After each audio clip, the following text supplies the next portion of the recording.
A moratória da soja vai acabar? Esse é o tema da nossa live de hoje e eu vou convidar para participar aqui com a gente a Eduarda e a doutora Daiane, que vão contribuir aqui com a nossa live, tá? Então, só esperar elas entrarem aqui. Enquanto isso, vão nos falando de onde vocês nos assistem.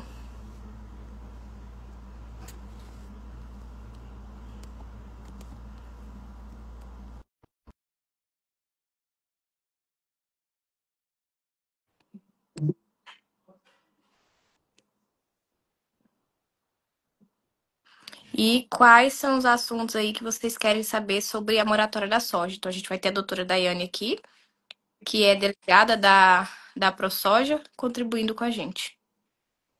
Boa noite, Marianita. Entrei. Boa noite. Estão me ouvindo, pessoal? Tá ok o áudio? Tudo certo, Eduarda? Só aguardar a doutora Daiane agora. Tá bom.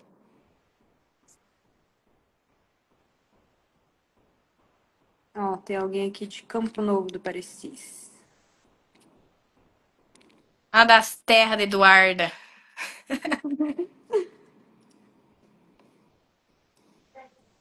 Terrinha.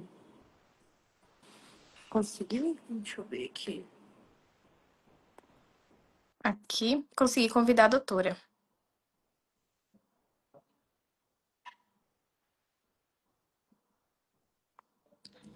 Doutora Daiane, eu consegui te convidar. Não sei se chegou aí pra você a notificação.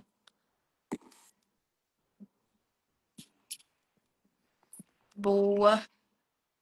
Oi, meninas. Oi, boa noite, doutora. Boa Tudo certo? noite. Tudo bem com vocês? Tudo bem também. Será que eu viro minha câmera? Acho que vira, que aqui vai ser vertical. Peraí, deixa eu ver, porque ela estava deitada. Só um pouquinho.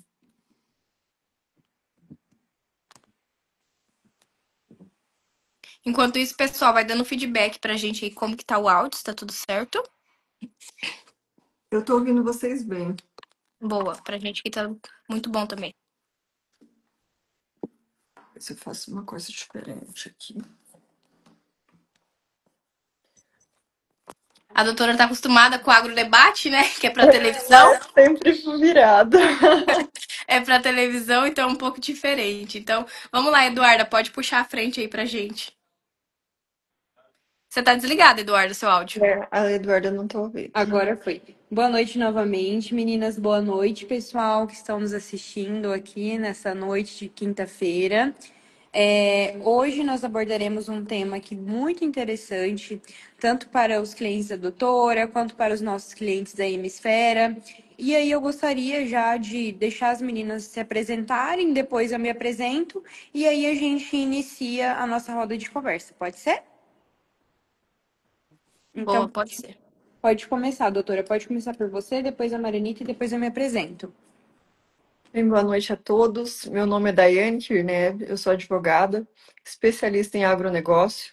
Sou comentarista também no programa Agrodebate e estou aqui para a gente falar um pouquinho sobre a famigerada moratória, né? Que é algo que tem repercutido. Às vezes as pessoas nem têm ciência do que é a moratória, só fica sabendo quando às vezes entra nela, né?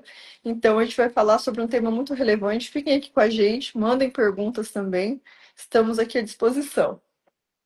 Boa. Então, meu nome é Marianita Duarte, eu sou engenheira agrônoma. Atualmente eu estou como diretora técnica aqui na Hemisfera Agro, onde a gente trabalha focado em projetos de crédito de carbono para produtores rurais em cima da área de mata. E a gente acaba vivenciando também muito esse assunto da moratória. Não tem como você estar no agro, e principalmente no bioma amazônico, e não saber o que que é, e é aquilo que a doutora falou.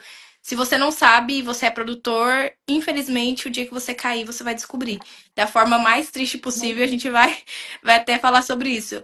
Quero aproveitar e agradecer a doutora Daiane pela disponibilidade dela de participar aqui da nossa live.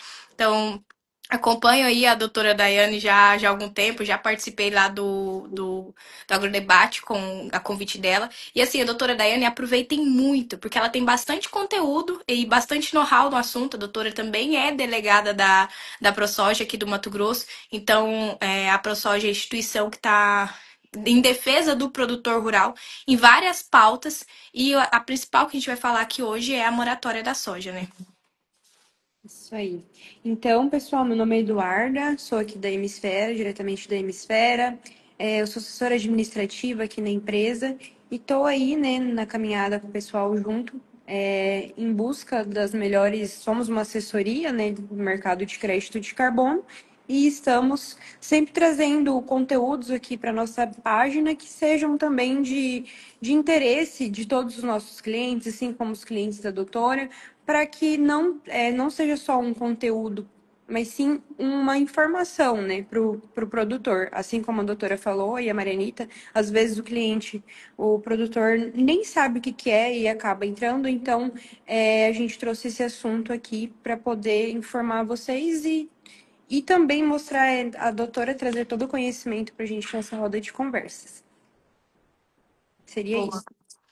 E aí eu já vou começar perguntando para a doutora, deixando ela se apresentar, introduzir como que foi o início da sua carreira, doutora. É bom a gente fazer essa introdução, né? Desde quando começou, quais são, qual é a principal missão do escritório, né? Da doutora Daiane, e como que foi isso, doutora? Como que iniciou o seu escritório? Quando começou a sua trajetória ali dentro do mercado, né? Dentro do mercado do agronegócio, na área jurídica. Bem, eu me formei e comecei a atuar em 2017. Ainda bem jovem, eu não tinha essa consciência toda do agronegócio. Apesar de que eu sou filha de produtores. E eu comecei a ver a necessidade da defesa do agro juntamente com a minha família, em questões familiares ou algum vizinho de propriedade que tinha algum problema, muitas vezes. E eu comecei, então, a fazer cursos, desenvolver esse conhecimento. E o que que eu percebi? Que os advogados que atuavam para o agronegócio, eles atuavam para o agro contra o produtor rural. Era para o agro no sentido assim, eu atuo para o agro, para a empresa do agro, né? Uhum. Contra o produtor rural. Era literalmente, eu ia nas palestras e nos cursos para aprender o que que as empresas estavam fazendo para prejudicar os produtores, para tentar pegar eles, sabe? Tanto é que as primeiras vezes que eu fiz curso, assim, que a gente começou a falar sobre títulos de crédito, né, as garantias, eu fiquei horrorizada. Muito produtor dando garantias assim que nem sabia o que que era, alienação fiduciária, perdendo as propriedades. E aquilo me despertou um interesse muito maior. Uma que eu sou apaixonada pelo campo, né? Então, assim, a gente acompanha, meus pais a vida inteira foram produtores e eu desde pequena sempre, a gente já morou na fazenda, já quando eu era pequena, então já tem aquele amor enraizado, né? Então, eu migrei da advocacia tradicional, né, civil, que eu atuava no começo, para o agronegócio. Mas em favor do produtor, né? Realmente em favor do agronegócio, porque é isso que eu penso, que seja o agronegócio. E com o passar do tempo, eu tive a oportunidade de entrar na ProSoja, entender um pouco das demandas. E quando eu entendi o que, que era a ProSoja para o produtor rural, porque antes a gente ouvia falar, né? Meu pai já tinha sido delegado, mas eu não frequentava. E quando eu entendi o que que era a ProSoja e qual que era o objetivo dela, me apaixonei.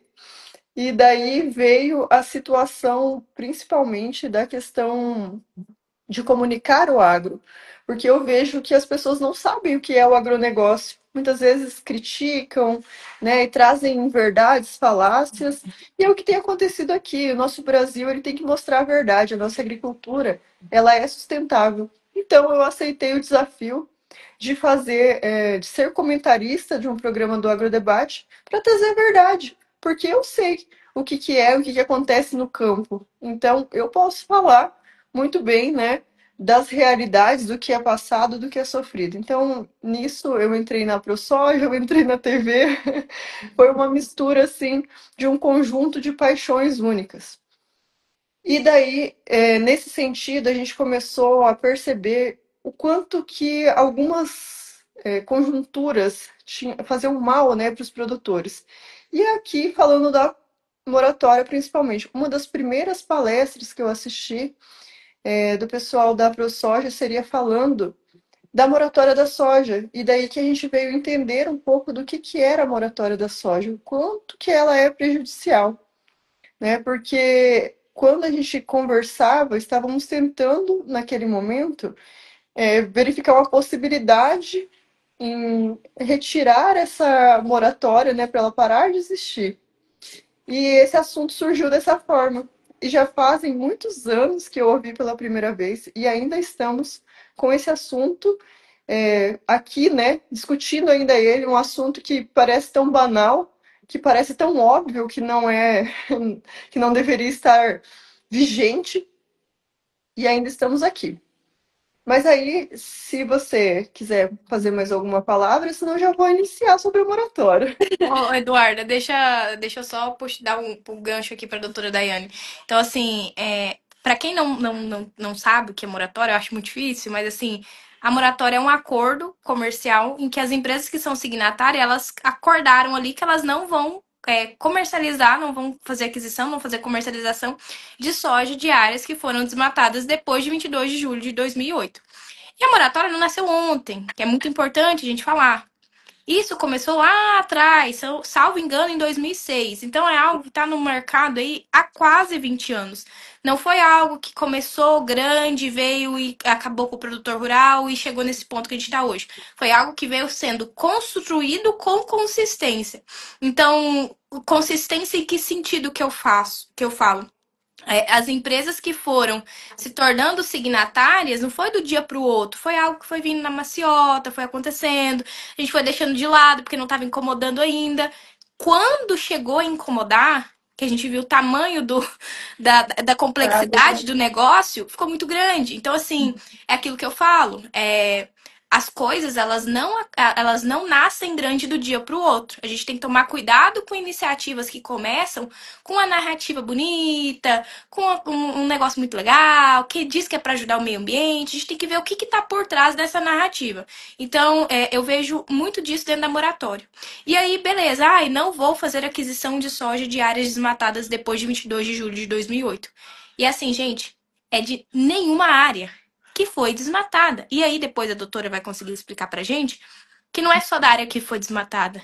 É de outras áreas da mesma propriedade, de outras propriedades do mesmo proprietário, de outras propriedades do mesmo grupo familiar, de qualquer coisa que você consiga arrumar ligação. E pior ainda, a moratória, ela não separa o que é desmatamento legal do que é desmatamento ilegal. É de áreas não desmatadas depois de 22 de julho de 2008. E aí, todos aqueles produtores que têm licença de supressão, que fazem dentro da legislação, aquelas áreas que são em regiões de avanço de fronteira agrícola, você está cerceando esse produtor de poder entrar dentro do mercado, de fazer a produção de comercializar a sua produção de soja. Então, se vocês olharem quem são as empresas signatárias, são simplesmente eu não sei se eu posso falar todas, mas assim, é o mercado inteiro de trading, banco. Então, assim, é um arcabouço ali que o produtor caiu e não tem o que fazer. Então, se eu pudesse dar um panorama inicial sobre essa questão da moratória, seria isso. E aí, não é uma lei, não é embargo, é um acordo comercial que ela não diz que você não pode plantar nessa área. Ela só não vai comprar de você. Só que não é uma, são todas. E aí, como que você faz, né? Acho que esse é um ponto de partida aí pra gente começar, doutora. E esse ponto é muito importante porque a moratória é exatamente o que você falou. Ela é um pacto, um acordo privado. Privado. Só que quando ela surgiu, uma coisa que é interessante, nós não tínhamos ainda nosso Código Florestal. Então ela veio parecendo muito boa, ela veio com uma roupagem muito bonita, né? Querendo, através de algumas ONGs e algumas instituições que trouxeram essa preocupação em preservar, né, em encerrar a questão do desmatamento, em dar uma freada no desmatamento, que naquela época não tínhamos ainda nosso Código Florestal, então eles consideravam, os europeus consideravam que as aberturas das áreas estavam ocorrendo de maneira muito grande e não estavam muito bem reguladas. Então ela veio como algo muito bom, né? Que ela veio para tentar regular esse mercado de uma forma possível. Mas acontece que lá em 2012, nós tivemos o nosso Código Florestal. E o nosso Código Florestal, ele é rígido ao extremo, muito rígido. Então, ele já vem, já regulamenta essa possibilidade de abertura de áreas, de quantidade de reserva, que inclusive, na moratória da soja, ela prevê a proteção, né, do bioma amazônico, então não poderia abrir essa área de bioma amazônico, não poderia plantar soja e comercializar essa soja, né, para essas empresas. Essas empresas, hoje, elas totalizam 94% de todas as empresas. Ou seja, as outras 6 ainda comercializam com elas. Então, eu não sei se sobra alguma brecha, né, então, por isso que a gente fala que é um monopólio das empresas de comercialização. Então, fica muito difícil você falar para o produtor, ah, caiu na laboratória, vai e vende para outra. Não tem. É, pra quem? Pra quem vai vender quando mais de 90% do mercado tá dentro do acordo. Por isso que a gente fala, não foi algo que aconteceu do dia pro outro, foi algo que foi sendo construído, nasceu com uma narrativa muito bonita. E quando a gente acordou, tipo assim, se deu por si, porque é aquilo que a gente fala, né, Daiane? O produtor, ele é muito bom em trabalhar. Ele é muito bom em construir, em fazer. E tem gente que tem o dia inteiro que o produtor tem no sol quente pra estar lá trabalhando, cuidando do negócio, da fazenda, tudo. Tem pra incomodar. Daí os caras usaram esse tempo pra fazer isso. E quando a gente acorda, se dá por si, muitas vezes não tem mais o que fazer. Você tá com a corda no pescoço. Daí, Daiane, já te perguntando, você acabou respondendo o que eu ia te perguntar, mas assim, da parte jurídica, assim, qual que é o embasamento que essas empresas têm para elas poderem criar um acordo comercial dessa forma? É um acordo comercial, mas a partir do momento que ele começa a impactar no mercado, em mais de 90% das comercializações do mercado, isso afeta. Então, assim, tem uma base técnica, uma base jurídica que eles utilizam para criação dessa moratória? Isso é muito engraçado. E a resposta que eu vou te dar é não. E é engraçado a gente continuar com um problema desse tamanho, dessa repercussão, que não tem um embasamento jurídico e, muito pelo contrário, ela não respeita a nossa própria legislação. Porque se ela respeitasse a nossa legislação, ela não respeita nossas leis, ela não respeita. Então, ela é um acordo ilegal. Se a gente for ver a possibilidade de você ter uma abertura no bioma amazônico hoje é de 20%. Então, se eu tenho uma propriedade lá de 10 mil hectares, eu posso abrir dois. Então, eu posso abrir dois. E fazendo até uma vírgula aqui, um adendo nesse assunto, que aqui no Brasil nós temos 66% de toda a área brasileira de florestas preservadas. Aí vocês podem falar assim: ah, mas os Estados Unidos também tem reserva, sim, de áreas que não são agricultáveis. E vai ver onde eles É, alocaram as reservas, né? vamos Onde são os ver parques de onde que é preservação? No o site deserto. dele. Então é fácil, né? Aqui Uhum. não. Aqui nós temos nas propriedades rurais 80% do bioma amazônico é protegido e são áreas agricultáveis. Então, olha só, o produtor ainda tem que ter uma reserva de uma área que é agricultável e às expensas dele. Ele que tem que cuidar. Mas voltando aqui no critério da legalidade, o que, que acontece? Se eu tenho uma área de 10 mil hectares, eu posso abrir 2 mil hectares, e se eu abrir essa área e começar a plantar nela, plantar soja, eu não consigo comercializar hoje por causa da moratória da soja. Não porque a abertura foi ilegal, não porque eu não poderia, não porque o código não permite, não porque eu não tenho licença, não, porque a moratória, que é o acordo deles, não permite. É desmatamento zero, mesmo com a possibilidade de abertura da área. Aí agora vem uma outra questão. Esse produtor que tem esses 10 mil hectares, suponhamos que ele tenha essa propriedade. Qual que é a finalidade de uma propriedade, se não é exercer a função social de uma propriedade? O que que é exercer uma função social? Dar uma destinação, utilizar os recursos de forma adequada, gerar empregos, renda. Então, se eu não abro esses 20% que eu tenho possibilidade, eu ainda tenho corro o risco ainda de perder a minha propriedade por uma desapropriação, por não cumprir a função social dessa propriedade. Agora me fala, que dilema, né? Eu entro na moratória da soja ou eu ainda corro o risco, né, de não cumprir a função social, ser desapropriada, ou também, sei lá, não vai plantar soja, vai plantar o quê? Será que é Então, a viável? principal commodity é a soja. Então, assim, eu vou falar pra você, você não vai plantar soja, você vai plantar o quê? Sendo que a principal commodity que a gente planta em primeira safra é a soja. Então, você tá tirando esse cara do mercado. Então, o problema não é... Aí que abre uma pulga atrás da orelha. Então, o problema não é que eu não posso produzir em cima dessa área. É que eu não posso produzir soja. Se eu plantar milho, se eu plantar... A gente não pode falar isso, que estão daqui uns dias do milho, do gergelim, de tudo, do arroz. Mas assim, é isso. Você não pode plantar soja. É soja. Que é o principal produto comercializado, a principal produção de primeira safra. E Daiane, é pior ainda. Que você tem lá uma propriedade de 600 hectares que você abriu antes do marco temporal ali, antes de 2008. E dentro dessa mesma propriedade você pode abrir mais 50. Se eu tirar uma licença hoje e abrir esses 50 hectares dentro da minha propriedade, é os 50 hectares que vai cair dentro da moratória, né? Que eu não vou poder comercializar. Dos 600 eu continuo comercializando normal, né? Infelizmente, não é assim que funciona. E o duro que a moratória é um negócio tão maluco que é como se a pessoa que entrou na moratória da soja ela entrasse numa lista negra. E ela só vai ficar sabendo dessa lista quando ela tentar comercializar. Ela não vai receber uma notificação falando: olha, você abriu, mostre as licenças, dê sua justificativa dessa abertura para que você não tenha problema. Não, ela não tem, a gente fala um contraditório no direito, né? Não tem contraditório, não tem ampla defesa, não tem nada. Você simplesmente entra na moratória da soja e fica lá. Muito bem, obrigada. E não consegue vender a produção independente se você tiver uma rastreabilidade das outras propriedades.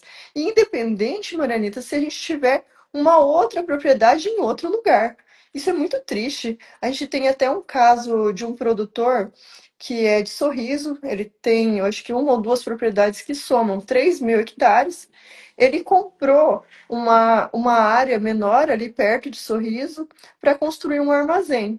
Então ele comprou e ele fez a abertura para a construção do armazém ali daquela propriedade e legalmente ele abriu, legalmente ele construiu, mas ele entrou na moratória da soja. Ele entrou na lista negra. E o que aconteceu? Ele não consegue comercializar dos 3.000 hectares dele por causa dessa pequena área de armazém. Uma Então, pequena área de abertura com licença para construção de um armazém.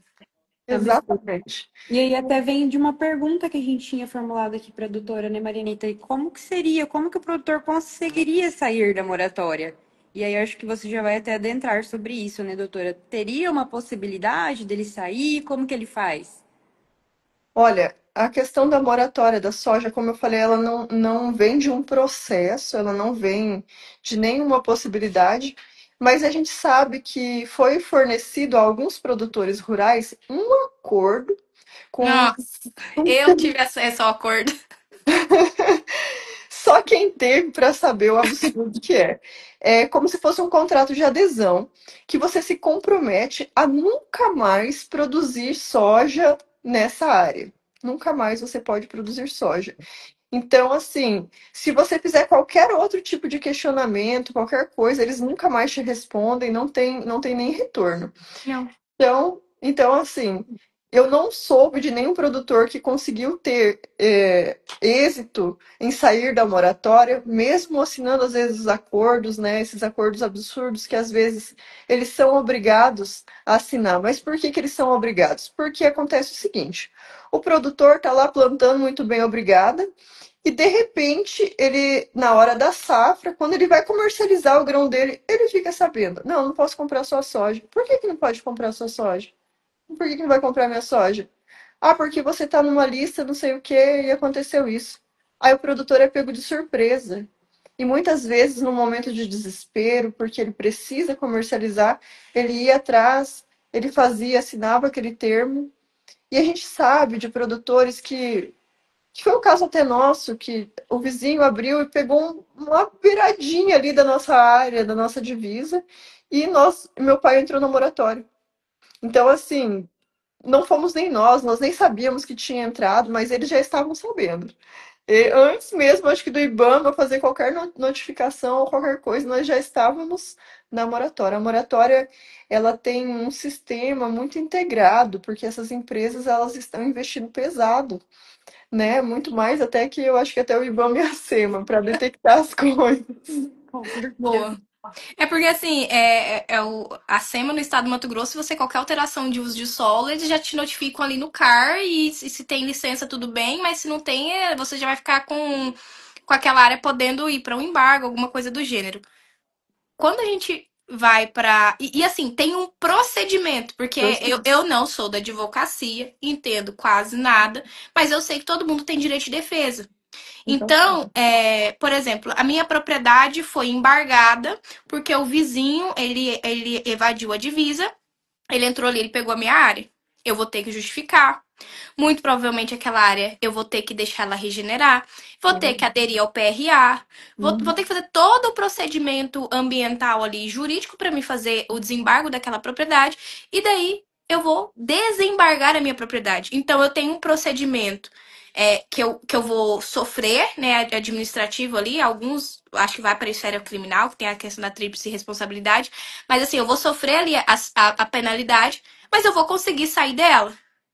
Agora, da questão da moratória, eu tenho exemplo de um cliente, antes de trabalhar com carbono, trabalhava com crédito rural e licenciamento ambiental. Então, uma vez me deparei com essa situação da moratória, o produtor me contou a história. Ele fez um desmate legal da propriedade para fazer a instalação de um pivô. Fez tudo certo, licença, investiu milhões, porque daí, meu Deus, é dinheiro de licença, é dinheiro para você fazer a derrubada da área, para fazer a compensação, para instalar pivô. Daí você tá calculando o payback em cima da soja do milho, soja, milho e feijão no caso dele. Então, quantos anos que esse investimento de milhões que eu tô colocando aqui eu vou levar para empatar isso que eu coloquei? E aí o cara caiu na moratória. E aí a gente, não, não, vamos atrás. Todo mundo, assim, todo mundo falou assim, não, tem que ter uma forma. Gente, eu tenho um e-mail não respondido há mais de 3 anos. Porque o que aconteceu? A gente foi feito um laudo, foi uma ação conjunta. Foi eu, como agrônoma na parte técnica, mais uma engenheira florestal, que foi a engenheira que trabalhou para a liberação da autorização de desmatamento do produtor, mais um advogado, todo mundo trabalhando em conjunto para solucionar a causa. Chegou no ponto que foi justificado tudo, o que foi recebido? Um termo. Falando assim, olha, assina aqui, ó, que você se compromete a nunca mais plantar soja nessa área. A hora que eu vi aquilo, eu falei assim, o quê? Nunca? Como assim? Tipo, é absurdo. Chega a ser leonino. Como que alguém vai assinar alguma coisa falando que nunca mais vai plantar determinada cultura em cima daquela área? Então, assim, é um absurdo. E aí é aquilo. Ninguém assinou. Ninguém é louco de assinar. E às vezes é igual você falou, né, Daiane? Pega o produtor no momento que dá aquela solução, sabe? Aquele copo de água no meio do deserto que tá envenenado. E você toma. E aí, será que esse cara saiu da moratória? Ou ele continua na lista? Tem que ficar mandando foto da área? Como que é? Não tem um procedimento de como que você entra e como que você sai da moratória. E aí, o que a gente vê? Muitas vezes, quem analisa o produtor rural, se ele tá ambientalmente correto ou não, tá sentado lá em São Paulo, bem bonitinho, engomadinho, igual os colegas da doutora Daiane, os advogados que estão lá advogando pro produtor, mas estão advogando contra o produtor rural, né? E eles não têm noção do que estão fazendo. Então, é o que eu falo. A equipe de sustentabilidade que nunca sujou a botina de terra, né? Nunca veio na roça, não sabe como que funciona. Sabe nem o que o produtor tá plantando agora. E aí pega um monte de dados, um monte de base de dados, monta aquelas bases de dados e começa a fazer análise. Aqui na empresa, muito do nosso trabalho é geoprocessamento. Então a gente usa a base do PRODES, usa a base do Deter, mas isso são ferramentas para ajudar a gente a fazer uma análise. Isso por si só eu não posso inferir qualquer qualquer decisão em cima de um dado solto. Por exemplo, a gente tem a base do Dether, que é de alteração de uso do solo. Então, eu posso ter uma área que ela está detectada como desmatamento seletivo corte raso.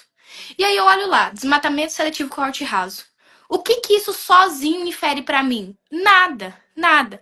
Daí você tem que analisar que tipo de licenças que tem em cima dessa área, qual que foi a dinâmica das imagens de satélite, conversar com o produtor rural e entender se já passou queimada, se não sei o quê, para muitas vezes você descobrir que esse desmatamento seletivo corte raso é um plano de manejo que o cara tem em cima da área.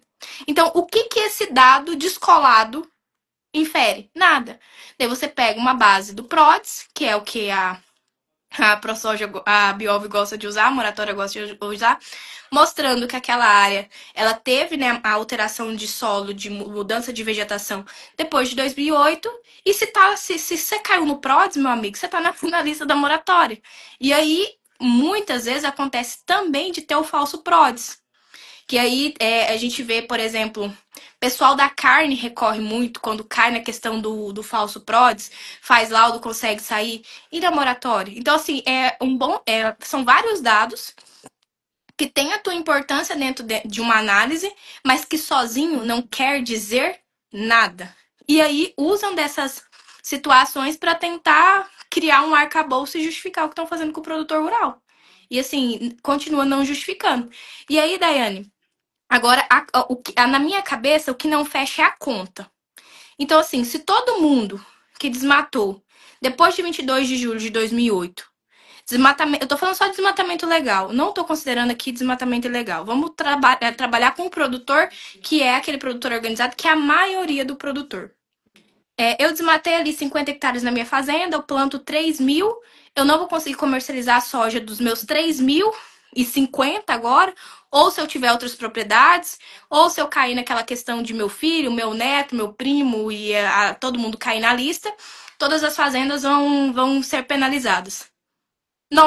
Mais de 90% do mercado aderiu, são signatários à moratória. O que está acontecendo com essa soja? Que toda a soja é vendida no mercado. Tem uma cadeia de custódia para saber. Porque assim, essa soja está sendo exportada, não tem? Não tem, essa soja não está ficando parada em lugar nenhum. Tem uma cadeia de custódia ou é uma manobra que eles fazem, tipo assim, eu não vou comprar de você aqui, Daiane. De É. você direto, não vou fazer um contrato com você. Mas se por algum acaso essa soja chegar aqui para mim, ela vai ser comercializada. Então, você consegue me explicar um Marianita entrou num assunto bem polêmico, né? Porque, assim, quando a gente sabe que o produtor, quando ele produz, ele vai vender. E ele precisa vender e ele vai vender. Então, muitas vezes, se ele não vai comercializar com essas trades, que são a maioria, que dificilmente ele vai comercializar com alguma empresa, hoje, né, no Brasil, aqui na nossa região, desconheço empresa que não esteja na moratória da soja, que não seja signatária. E as outras também acabam vendendo muitas vezes para ela. O que acontece? Esse produtor vai vender muitas vezes para aquele famoso capa preta. Não sei se vocês já ouviram falar no capa preta, né? Que é aquelas empresas que meio de fachada. Então o produtor corre o risco dessas empresas que muitas vezes não são idôneas também, ou se forem, a gente não sabe. Ele tem que correr o risco porque ele precisa vender essa produção, ele precisa pagar as contas dele e vai vender. Às vezes essas empresas revendem muitas vezes até, né, volta lá e toda essa origem. É como se a gente chamasse isso de uma lavagem verde, Marianita. É o greenwashing, é um greenwashing. É uma lavagem verde, porque assim, eles vão pagar muito menos para esse produtor nessa soja, ela vão pagar lá embaixo para esse produtor, e daqui a pouco ela está sendo exportada pelo mesmo preço. Ou seja, quem está perdendo é o produtor que está na lista da moratória. Infelizmente, é isso que a gente vê na realidade, né? Porque o que que acontece? Essas empresas, elas vendem um produto como sendo sustentável, elas têm uma certificação, mas ela não repassa isso ao produtor rural. Ela está ganhando sozinha, em cima do produtor que está sendo prejudicado, de muitos produtores, não são poucos, não. Conversando com o Lucas há poucos dias, ele trouxe números estratosféricos aí de prejuízo. E a gente não pensa que é só produtor grande que entra em moratória, não. Tem produtor de assentamento entrando na moratória. E sabe qual que é o problema da moratória? Que o nosso estado ainda é muito jovem, o nosso país ainda é muito jovem na agricultura, né? Então estão em pleno desenvolvimento. Nós temos hoje um Código Florestal que é o mais rígido do mundo. Isso eu falo de boca cheia. E o produtor aqui, que é contra a moratória, ele não é contra uma abertura, ele não é contra algo que seja legal, ele não é contra o desmatamento ilegal. Ninguém tá questionando o Código Florestal aqui, né? Não estamos questionando o Código Florestal. Esse é assunto para outro momento. Ele não é contra a punição das pessoas que abrem ilegalmente. Muito pelo contrário. A maioria, eu posso dizer que 99% dos produtores, eles agem na legalidade, eles querem que os produtores tenham uma legalidade. Agora, o que não dá para aceitar é que um acordo ilegal venha ditar regras no nosso mercado, venha restringir mercado e trazer impossibilidade para muitas famílias, né, que estão sendo prejudicadas economicamente. Façam essas empresas que fazem parte da moratória da soja, elas viram um cartel. O que é um cartel? Quando as empresas se unem para ditar regras do mercado, excluindo outras. E quem que eles estão excluindo? Os produtores. Os produtores entrou na moratória da soja, você é excluído. Você vai entrar um outro tipo de nicho de mercado. E pasmem, não é só sobre a comercialização. Quando a gente fala de comercialização, parece que é só venda. Essas empresas, elas não financiam também para quem está na moratória da soja, ou seja, o cara também não pode comprar produtos agrícolas. E isso impacta quando a gente pensa numa região, igual você mencionou esses dias, Ijuara, que está começando agora. O que que o cara vai fazer? Ele acabou de adquirir uma propriedade, ele vai começar algo e já vai começar na moratória. É absurdo. E isso, gente, isso é tão absurdo que as pessoas pensam, ah, é o produtor do rural que vai se lascar. Não, não é Não, o não é produtor, o produtor rural, meu amigo. É a gente aqui na ponta. é E, todo mundo. e é aquilo, né, Daiane, que é o absurdo, que falam tanto em desenvolvimento econômico, em autonomia e avanço, que se a gente for parar para fazer uma comparação assim, com regiões que já são consolidadas. Então, o município de Sorriso, por exemplo. O município de Sorriso é um município muito antigo na produção de soja. Muito antigo, eu tô falando do quê? 20, 30 anos, que é super jovem quando a gente para pensar, mas dentro do estado acaba sendo um município muito antigo. Então, um município já bem consolidado. Quem que você tá prejudicando? O norte do estado, por exemplo. Vai Juara, vai Juína.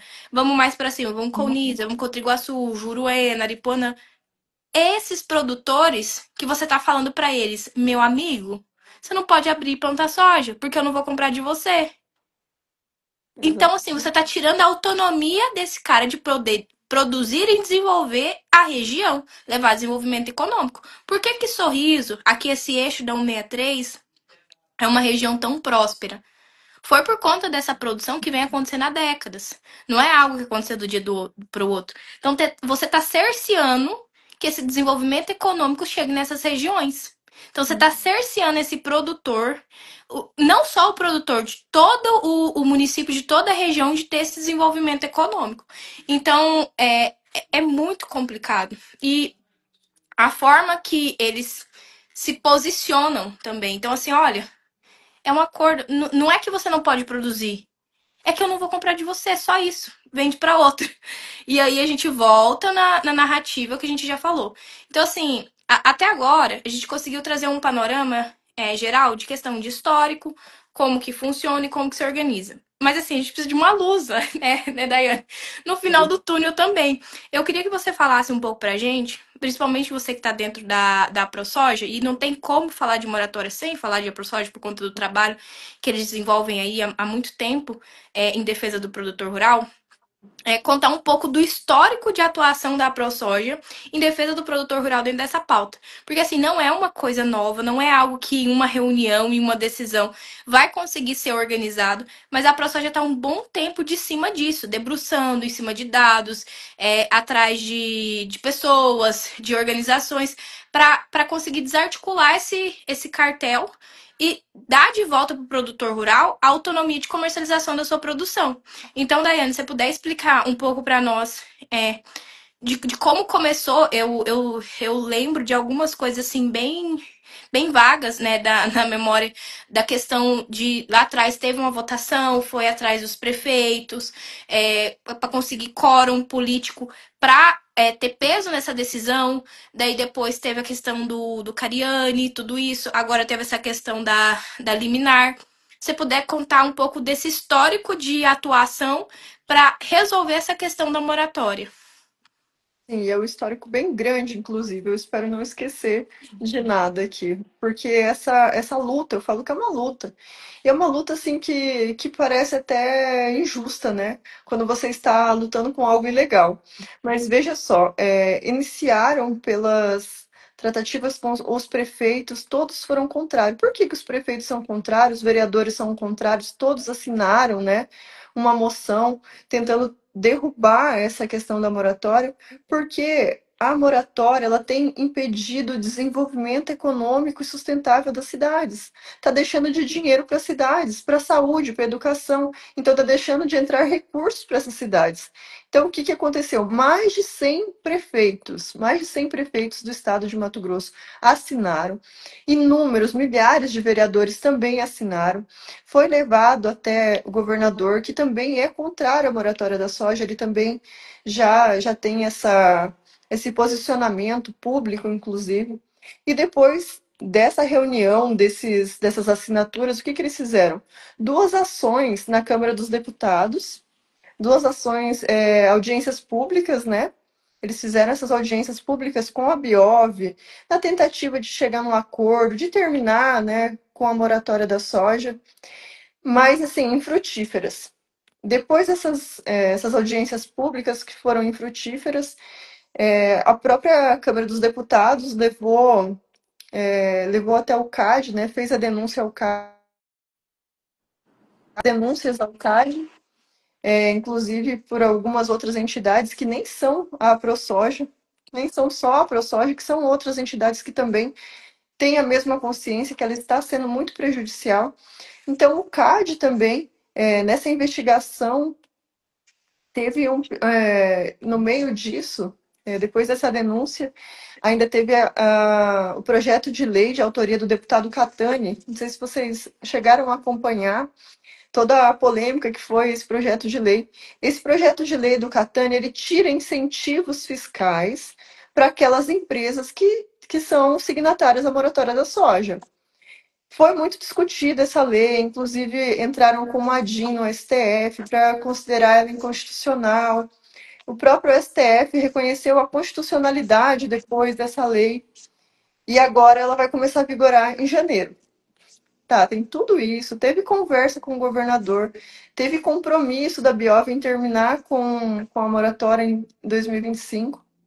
Aí agora veio o resultado do CAD, né? O CAD analisou as denúncias e considerou que a moratória ela tem um grande indício de ser ilegal e estar prejudicando os produtores. E que, inclusive, esse processo não poderia correr até o final, que teria muitos prejuízos aos produtores até o final. Então, eles deram uma decisão liminar pedindo a suspensão da moratória da soja, concluindo pela suspensão da moratória da soja.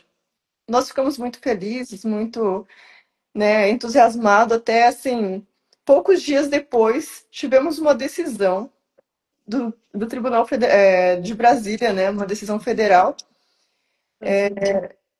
que suspendeu a determinação do CAD em suspender a moratória. Ou seja, o que, que significa isso? A Biov foi até a Justiça Federal e pediu a suspensão dessa decisão do CAD, que concedia a suspensão da moratória da soja. Ou seja, eles estão lutando com armas e dentes, né? Então, eles conseguiram na justiça uma determinação de que a moratória da soja vai continuar vigente. E é nesse momento que a gente também tem uma outra ação movida pela ProSoja, que é de indenização de danos morais, materiais e lucro cessante e tantas outras vertentes, né, que a moratória tem causado.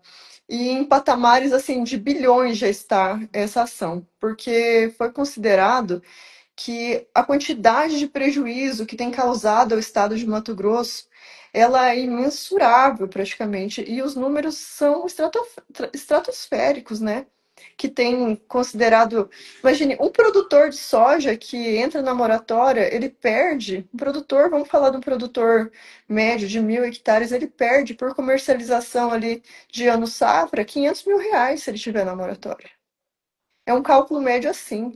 Então, vocês imaginem, até aquele produtor pequeno que está lá no assentamento também está tendo problema, está tendo prejuízo. Muitas vezes não consegue comercializar com qualquer empresa. E daí, quando você restringe para quem você vai vender a sua soja, para quem você vai financiar, você está fazendo uma regulação de mercado. Isso é um cartel, isso é ilegal. Então, você está prejudicando, você está dizendo para aquele produtor que ele pode vender para uma ou duas empresas e ainda aquela empresa que vai pagar pior, que você não sabe se vai recolher o imposto, que você nem sabe de onde que é, ou muitas vezes não tem um direito de barganha, afinal de contas, é seu produto. Então, veja só o tamanho que é a moratória e quanto interesse comercial que eles têm por trás disso. Por que interesse comercial? Que eu vejo?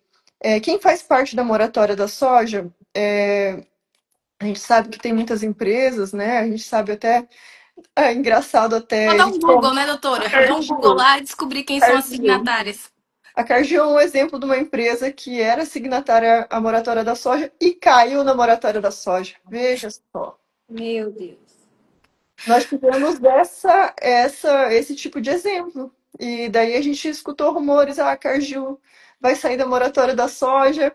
Mas por quê? Porque a Cargill abriu legalmente a propriedade dela e ela mesmo caiu na moratória da soja, ou seja, né? Tá parecendo aquela pessoa, aquelas pessoas que colocam um fardo pesado nos outros, mas nem elas mesmas conseguem carregar. Eu não estou dizendo aqui que a Cargill não pode fazer abertura, mas se ela entrou num acordo que não concorda com esses termos de abertura, então que não abra, né? Fica lá cumprindo os termos de um acordo super pesado que nem ela mesma consegue cumprir. Então, isso é só um exemplo, assim, que a gente traz aqui, mas quando a gente sabe a realidade do produtor, o produtor tem que seguir o Código Florestal de 2012. Ele tem que cumprir a legalidade, ele não pode abrir ilegal. E não é isso que o produtor quer. O produtor quer poder abrir a propriedade dele legalmente, comercializar legalmente e não ter uma regulação de mercado que é a moratória da soja. E é aquilo, Daiane, enquanto é conveniente, eu vou estar dentro da moratória. Mas a partir do momento que não for, eu saio. Aí, E o outro ponto também é assim, a impressão que eu tenho é, vamos empurrar isso com a barriga até onde a gente der. Até onde der, a gente sabe que isso é ilegal, que isso é cartel e tudo, mas vamos empurrar com a barriga, quem tá dentro, né? Quem são os signatários. Vamos empurrar até onde der, porque, cara, é conveniente esse cenário econômico que a gente criou. Então não vamos largar o osso tão fácil. Vamos continuar empurrando, vamos continuar exigindo essas atrocidades da parte do produtor rural, porque tá muito conveniente. A gente demorou muito chegar aqui e conseguir isso. Não foi do dia pro outro, é o que a gente tá falando. Tá fazendo 20 anos ó, a moratória em si, desde quando começou. Então, é muito conveniente esse cenário econômico que eles construíram. E ninguém vai largar disso de um dia para o outro. Porque, assim, o nível de impacto econômico que vai ter é muito maior. Você tem que negociar direto com esse produtor do que você comprar aí de atravessadores do mercado. Então, é um cenário muito complexo. É absurdo. Se você tenta explicar a moratória para quem não é do mercado, a pessoa não acredita. Teve uma vez que eu fui comentar com um produtor que estava super empolgado, ele em abrir a área, já tinha outra propriedade. Falei, cara, você já ouviu falar sobre moratória? E era pecuarista, tinha área consolidada, daí tava comprando área, em abrir mais área e em entrar na produção de soja. E aí eu falei assim, olha, eu vou contar, né? Fui explicar pra ele. cara não acreditou em mim. Ele não acreditou. Ele não acreditou. Ele falou assim: essa menina tá mentindo pra mim. Daí eu falei assim: olha, eu não quero que você acredite em mim. Eu quero que você pesquisa antes, pra você entrar já sabendo. Porque assim, eu não estou defendendo isso que eu estou te contando, mas eu quero te contar pra você saber mais, entendeu? Porque é isso que a Daiane falou, você não vai ser notificado. Você só não vai conseguir comercializar, simplesmente você só não vai conseguir comercializar a tua produção. Agora, antes de passar para Eduarda falar, eu quero abrir para o pessoal aqui. Quem tiver pergunta, já ir mandando, porque a gente vai se encaminhar para o final aqui. A gente tem mais ou menos 10 minutos. E eu quero falar um pouco agora, Daiane, do que a gente passa aqui do lado do crédito de carbono. Então, da mesma forma, tem algumas coisas que acontecem no mercado, e a Daiane também é entendida dessa parte, ela estuda essa parte do mercado de carbono, que acaba casando um pouco com essa questão da moratória. Então, o que a gente já teve muito no mercado? Empresas vindo criar regras para produtor rural, para produção de crédito. Então, a empresa chega com aquela pele de cordeiro linda, fala pro produtor que ele não vai ter que investir nada, que a empresa vai investir em tudo para fazer o projeto dele. Daí depois vem com os cálculos mirabolantes, e depois vem com um contrato de 40 anos entubando o produtor rural. Essa é uma das coisas. E aí, o que acontece com aquele produtor? O cara assusta. Você, ó, esse negócio de crédito de carbono não funciona. Isso daí vai acabar comigo, vai me trazer muito mais insegurança jurídica do que a receita que me prometeram. Tem essa situação. Tem a situação da empresa que vem e fala assim: olha, vamos gerar crédito de carbono em cima da tua área, mas você não vai mais poder desmatar. Você nunca mais vai poder abrir área da tua propriedade. Ah, mas e os 20%? Não, você não pode abrir. Como assim não pode abrir? O crédito de carbono fala que para me gerar crédito de carbono eu não posso abrir área legal. A gente trabalha com crédito de carbono em cima da reserva legal, dos 80% que o produtor rural precisa preservar. Daí vem me falar, mas ele é obrigado por lei. Cadê a adicionalidade disso? Nosso próprio Código Florestal diz que as áreas de reserva legal, APP, e áreas de uso restrito, elas são elegíveis para fins de geração de crédito de carbono. Elas geram adicionalidade, porque a obrigatoriedade por lei de você preservar essa área não exime o risco dela ser desmatada. Então, de pular um incêndio, de vir um invasor, de ter desmatamento ilegal dentro dessa propriedade. Então, o produtor não é só deixar a área parada e não mexer nela. Tem custo anualmente de fazer acero, de vigiar essa área, de manter ela preservada. E aí, um outro aspecto que lá atrás, quando eu entendi ele, eu correlacionei ele com a moratória e que o produtor não tá vendo, é a questão do RED jurisdicional. Então, o governo do estado, não só o governo do estado do Mato Grosso, a Amazônia Legal como um todo, todos os governos estaduais, eles já se mobilizaram para desenvolver um projeto a nível jurisdicional. O que é isso? A SEMA, ela desenvolveu um projeto a nível de estado que vai englobar todas as áreas de mata do estado do Mato Grosso, inclusive de propriedades privadas, então não são só áreas de domínio público federal ou estadual, toda a área de mata. Vai incluir essas áreas dentro de um projeto jurisdicional, gerar esses créditos de carbono que o governo do estado vai vender e vai receber. Como vai repassar, se isso vai chegar na ponta, só Deus sabe. E aí, a forma de articulação é muito parecida com a da moratória. Começa sorrateiro, vai indo, faz um projeto aqui, publica ali. Não tem consulta pública, você não sabe o que está acontecendo. Quando você vai ler, diz que o produtor que não quiser participar, o proprietário privado que não quiser participar, ele vai poder tirar a terra dele, mas não diz como que tira. Então, assim, umas coisas que você vai vendo. E aonde vai cair? Eu falo, você vai virar a próxima moratória. Os produtores que a gente vê que muitas vezes eles não acreditam que eles estão esperando o mercado virar. Ah, mas esse mercado ainda não acontece, esse mercado ainda não é assim, eu nunca vi um produtor que vende. Corre o risco desse cara cair no RED jurisdicional e daí mesmo que ele não conseguir vender. Então, a gente tem exemplos de produtores no mercado que já comercializam esses créditos há mais de 10 anos, alguns há mais de 5 anos, em cima da reserva legal. E são produtores que ali dentro da área aberta, ou faz atividade pecuária, ou faz atividade de lavoura. Mas esse comportamento do head jurisdicional, olha, eu não quero estar certo, eu quero estar errada, Daiane, mas essa é a próxima moratória. Quando a gente vê, já caiu como uma luva.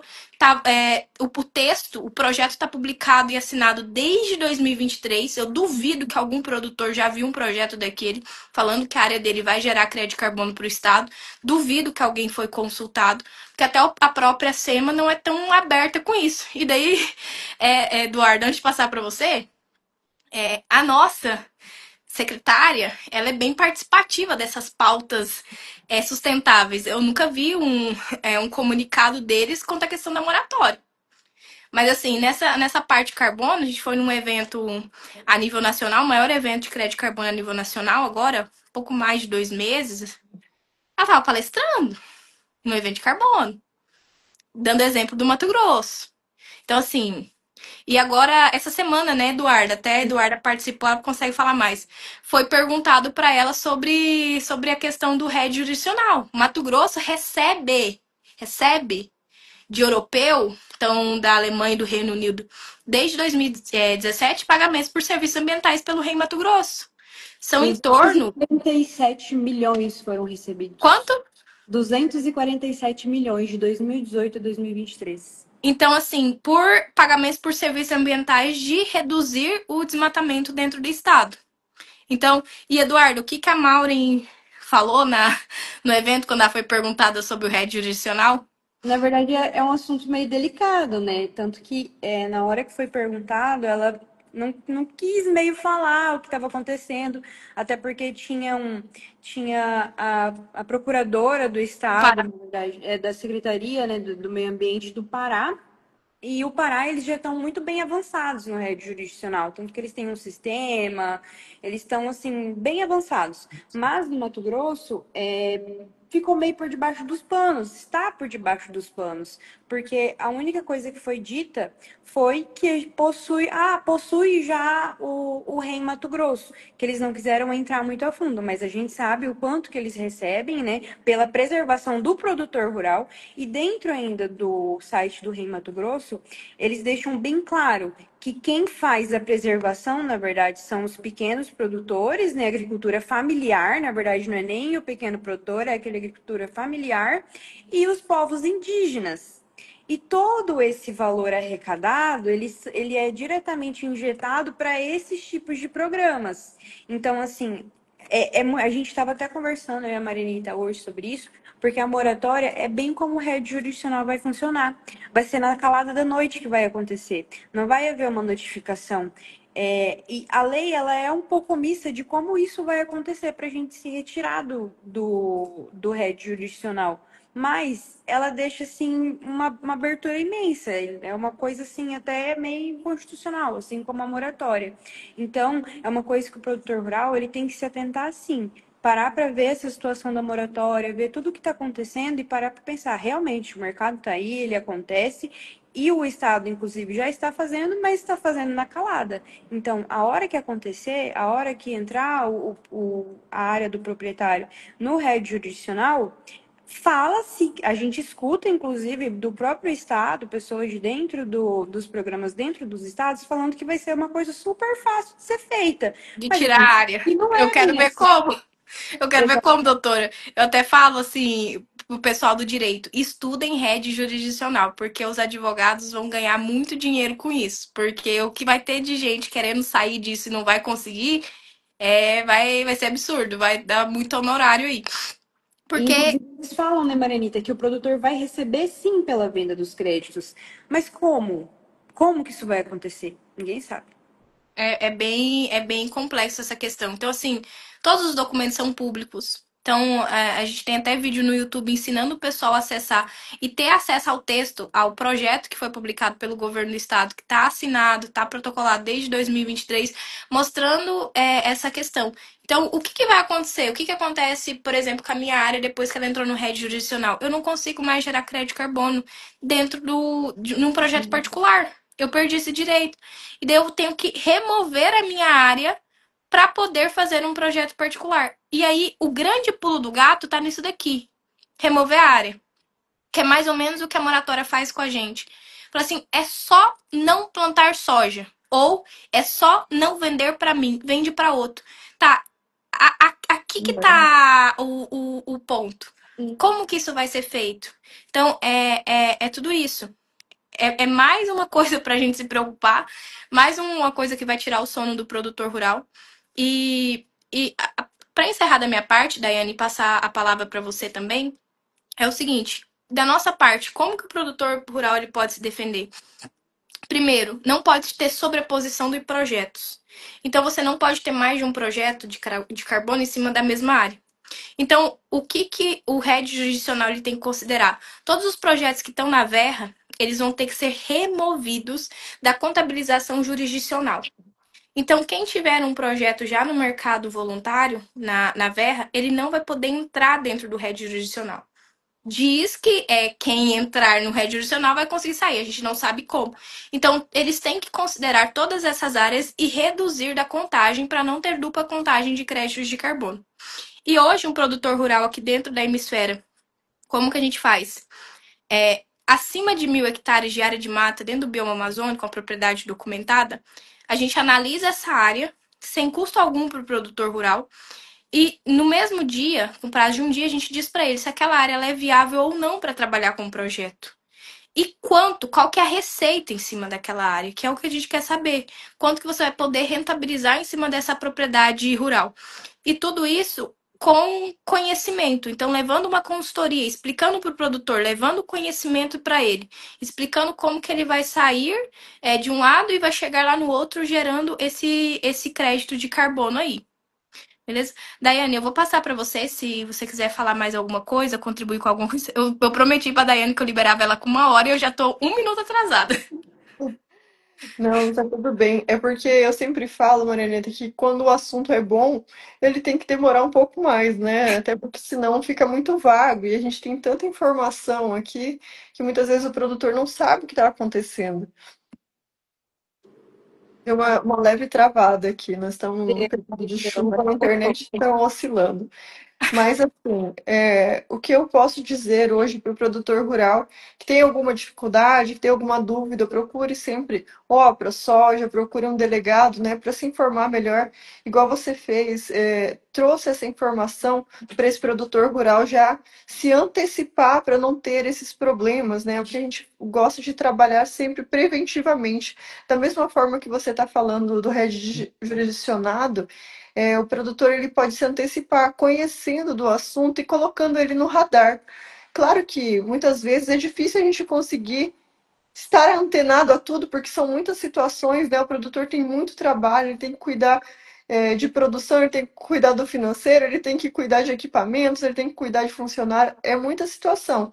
Mas que ele tenha, né, uma parte jurídica, que lhe dê um auxílio adequado e que esse jurídico também esteja antenado nas coisas que estão acontecendo, porque senão o produtor pode até perder a autonomia, como você mesmo falou, da sua própria propriedade, tirando dele o direito de vender um crédito possível. E isso é uma coisa que precisa estar no radar de todos. Então, eu agradeço a oportunidade de vocês, também vou me despedindo aqui, muito grata pela oportunidade de estar aqui trazendo essa informação para todos.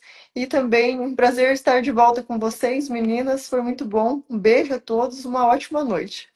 Muito obrigada, Daiane. Eduarda, quer falar alguma coisa? Só agradecer a doutora, foi um prazer toda essa troca. Até a gente fica à disposição, né, Marianita? Sempre que tiver alguma demanda ali, algum cliente que quiser falar sobre o crédito de carbono, quiser fazer alguma análise, só chamar a gente que a gente faz. No outro dia tá pronto, igual a Marianita falou. E é muito bom trazer informação, né? Então, é só muito obrigada mesmo pela presença, doutora. Obrigada, Marianita, também. E, e é isso. Marianita, pode ir. A energia foi a minha energia que caiu bem na hora de fechar, porque eu prometi pra Daiane que eu liberava ela com 1 hora. E aí, bem quando deu 1 hora, a energia caiu só pra. Boa. Deixa eu avisar. Só pra me avisar. Boa, pessoal, muito, muito obrigada, tá? Boa noite pra todos aí. Boa noite, beijos. Boa noite, tchau, tchau.